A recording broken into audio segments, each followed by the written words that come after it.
Hello guys! Nandito tayo ngayon with Sir Alan Carl Cassie. Tama ba, Cassie? Yes, Cassie. Cassie from Iloilo. And we'll be discussing about awakening journey. Sometimes meron tayong pagkakataon sa buhay natin na bigla na tayo magigising out of the blue. And we will choose red pill or blue pill. Just kidding. So we will discuss about our own ascension journey and also paano rin kami makaka-help sa someone like you na undergoing this kind of situation. Ayan. If you have any questions, put it in the comments. All right, Sir Alan, how are you? Yes, I'm fine, thank you. Ikaw? Good naman po. So, last week kasi nakapag-usap na kami about our ascensions and kung ano yung mga aha moments natin. But today, we'll just continue it and we'll see how this conversation goes. No, Sir Alan? Yes. Okay. So, ano po yung greatest discovery nyo nung kayo'y na-awaken? Yun, nag-start yung awakening ko um, during the time nga ng pandemic. Uh, may na-encounter ako na friend online um, saying many things about the Illuminati, elites, and yung plan nga, and then yung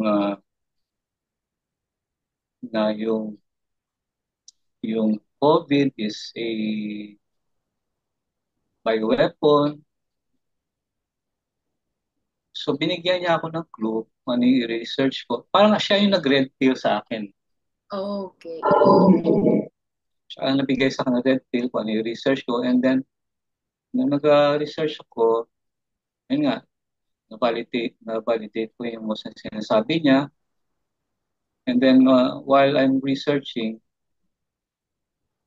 along the way, marami pa akong information na, na nakita about spirituality. Nasundan ko rin yun ng pag-research about spirituality and awakening process, saka nga yung information on uh, different things like religion. Um, sa religion aspects naman, kasi uh, nung na-research ko, nagkaroon ako ng ano doon kasi nung time na yon parang tinatawag natin na cognitive dissonance. Kasi nga, I'm a born Catholic eh. And then yung na-research ko about something, about the Catholic, about the Vatican, about the popes. Then na-connect ko na. Yung nagpabigay sa akin ng red pill, sinabi niya rin sa akin about yun. Uh, doon ko na hindi pala tayo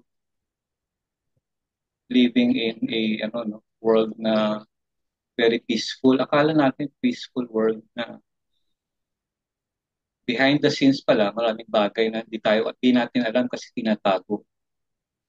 But if you research on it, makikita mo at malalaman mo kung ano yung mga behind the scenes na ginagawa.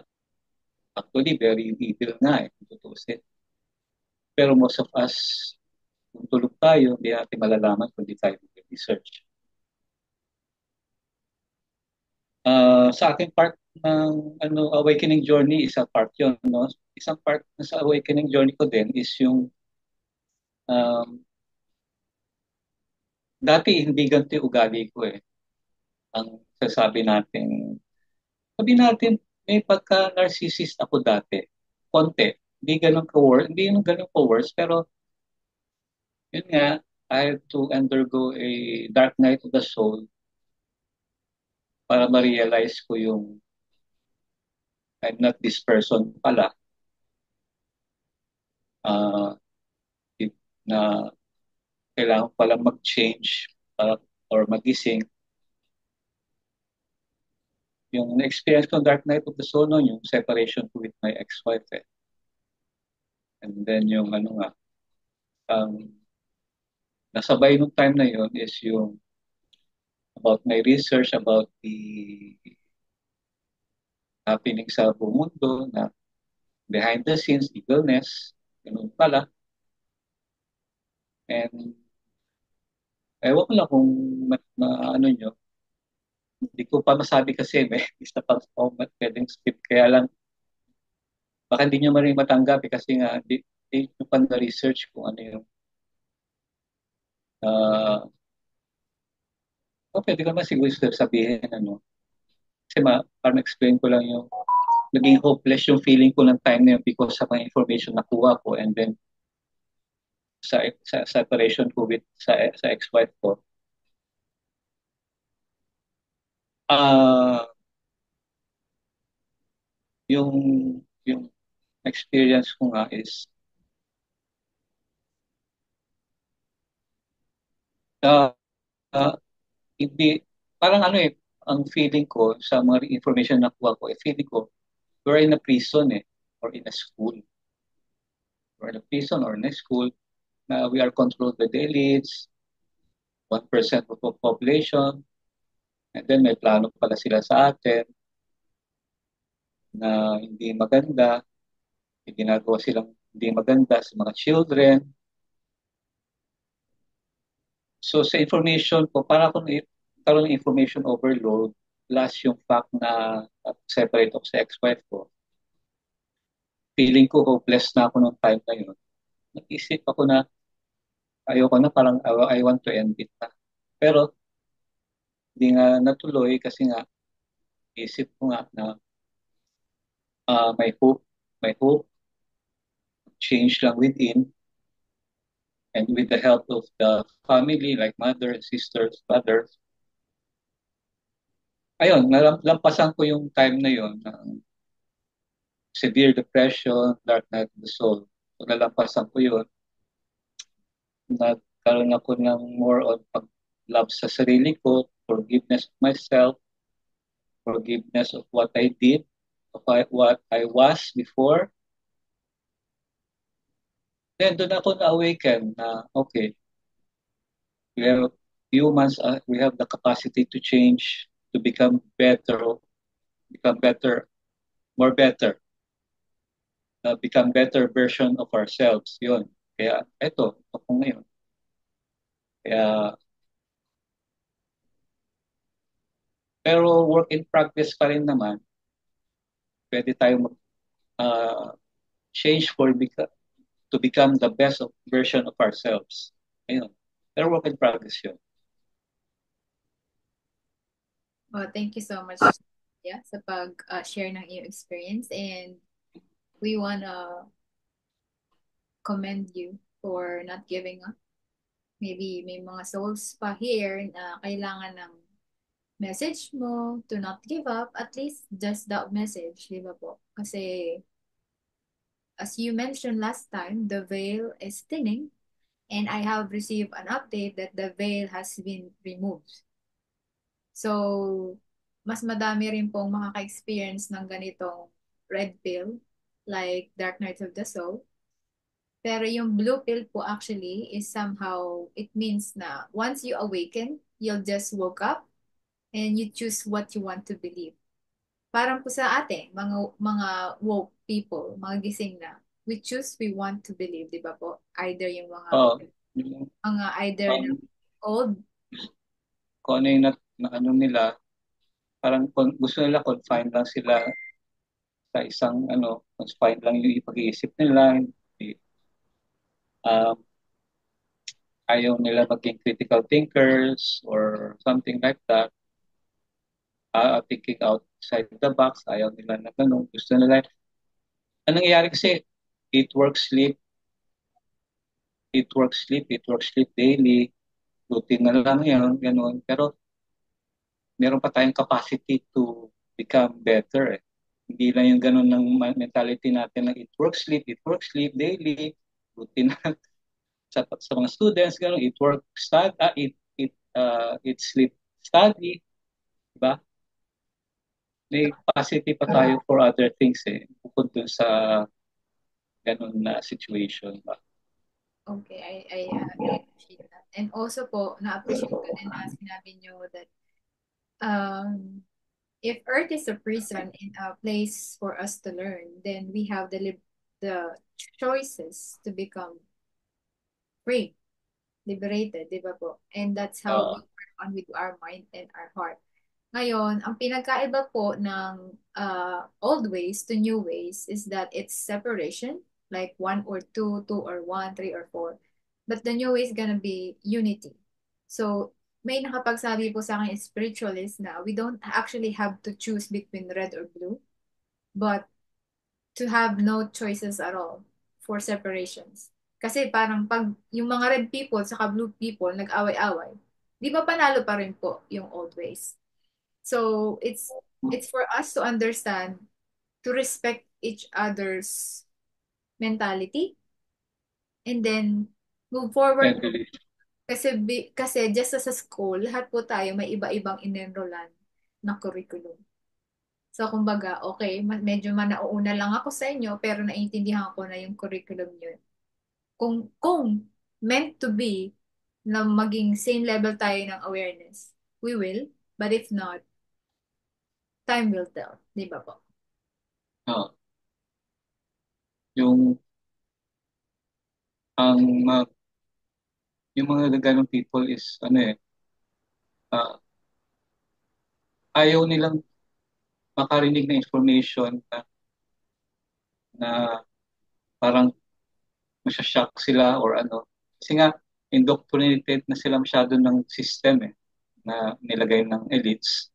System sa education, system sa religion, uh, system sa work. Parang yun pati yung system sa ano. Kasi nga, pati yung television, yung news sa TV, ginagamit din ng elites yun para nakahook ka lang doon na wala ka lang pwedeng ibang gawin ba na hindi mo maano yung sarili mo. So, mahirap silang i, i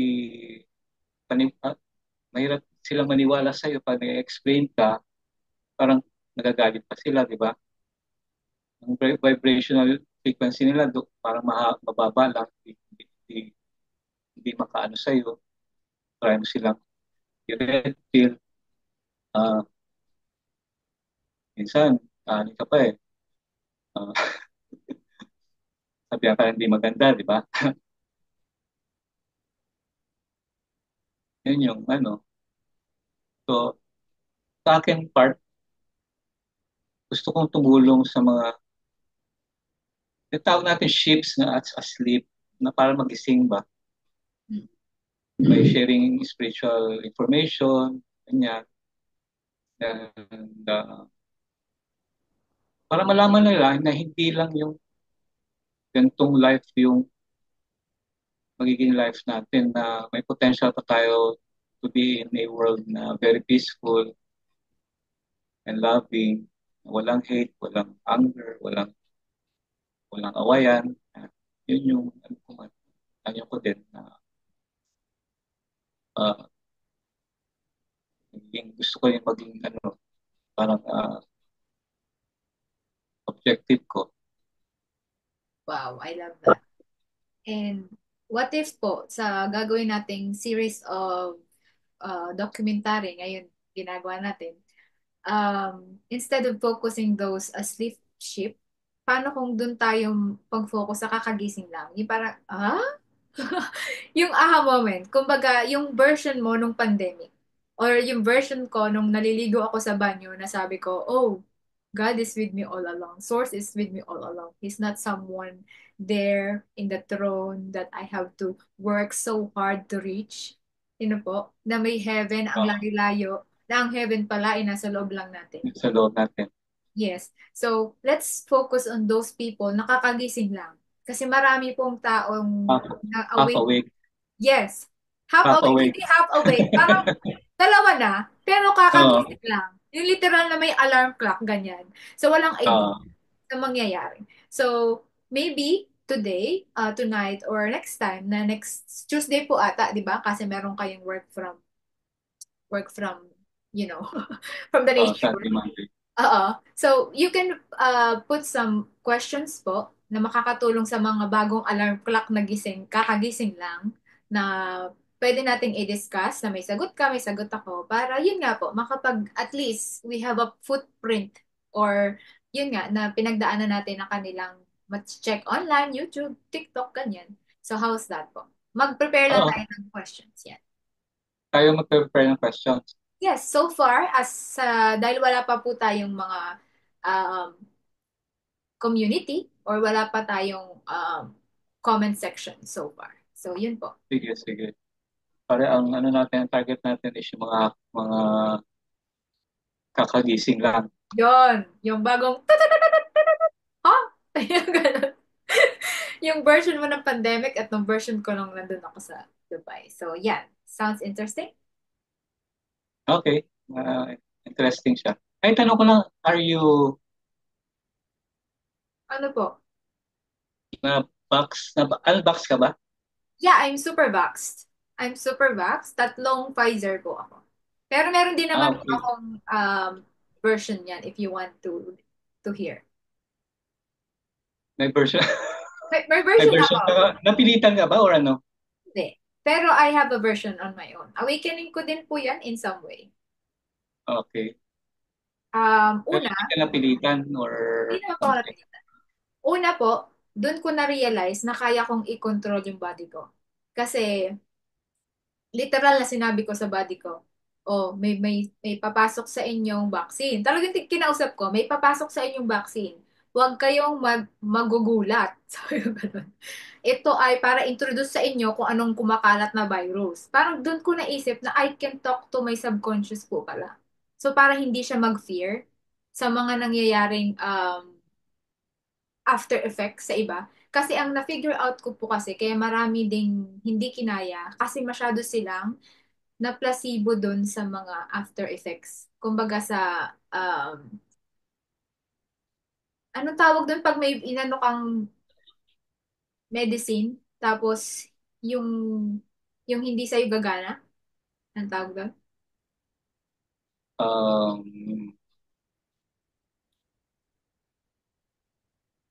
anong misdiagnose or ano? Hindi, pero yung parang, kunyari may gamot, tapos hindi sa'yo kapad. Ay, hindi nagamit ng gamot.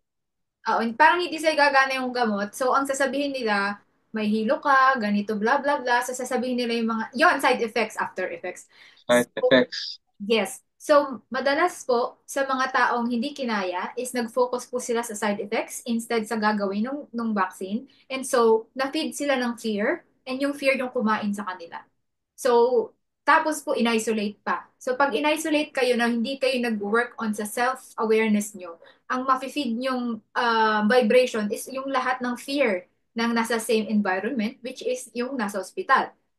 Di ba po? Oo. So, it's about, and those who survive has the strong tendency to survive their thoughts din kasi hindi sila nagpakain sa fear. So, yung placebo effects po sinasabi is, meron sila kasing study na hiniwala yung dalawang grupo. Okay? So, yung isa, in-injectionan, yung isa hindi. Yung hindi in-injectionan, parang nag-feed sila sa positive something, sa positive affirmation, sa positive thing, sila yung mas naging okay kaysa sa hindi. Kumbaga placebo, na wala naman talaga silang vaccine. Pero sila yung umangat yung hindi sila nagkaroon ng side effects or whatever. And so pag na form ka din with people with positive intention and integration, dun po yung Ma-absorb ang energy nila. yes. And mag-share din po yun. Kasi just like batteries or Wi-Fi, nag-share tayo ng frequency natin. Oh, tama ka. Kasi sa hospital nga, puros negative energy doon eh. Talagang maano ka ma-drain ka doon. Opo. Ganon din sa sementeryo. So, kailangan natin maging mas powerful and mas shield sa mga ganong klaseng lugar. And plus, become that person. Sabi mo nga, yung imbis na ina-absorb nilang energy mo sa mga ganong crowd, ikaw magbibigay. Oo. Ito po yung feeling kong mission ng mga awakened people, light workers, na in terms of chaos, tayo yung lighthouse nila ng peace. Tsaka calm. na parang, oo, sige, oo, kahit anong nangyayari sa paligid natin, i-feel nyo yung pagmamahal namin, di ba? Yung Oo. calm namin, yung serenity, yung harmony namin. Kasi nahahawa din po yun. Just like sa negativity. Oo. Polarity. So yun. So let's start with this mission in short ways, lalo na sa mga Pilipino nating kababayan, Sir Carl. And mostly kasi ng mga vlogs ko English. So, Oo minsan nga. lang, minsan lang ako makakausap ng ano, Tagalog din. So, yun. If you have some questions, guys, this is our mission with Sir Carl kasi we are ambivert. Minsan, okay kami lang, okay din kami with the crowd, pero dahil nga Oo. na-exhaust kami, mas maganda introvert and maybe online with you guys. Okay? So if you think na meron kayong family or friends na ganito yung topic, share this video para madami tayong matulungan. You can comment, you can contact us if you want collaborations. And so, yeah, thank you so much, Sir Carl. Any questions po? Wala lang, wala man. Next ano lang tayo. Next season. Just episode. Next episode. All right. We'll see you then. Ano pa natin? Basta yun. The Baliws. Joke lang. All right. So thank you so much, Sir Carl, for your time, for my challenge, Okay. and for Thank this you then. episode. Have a great day, guys. Bye-bye.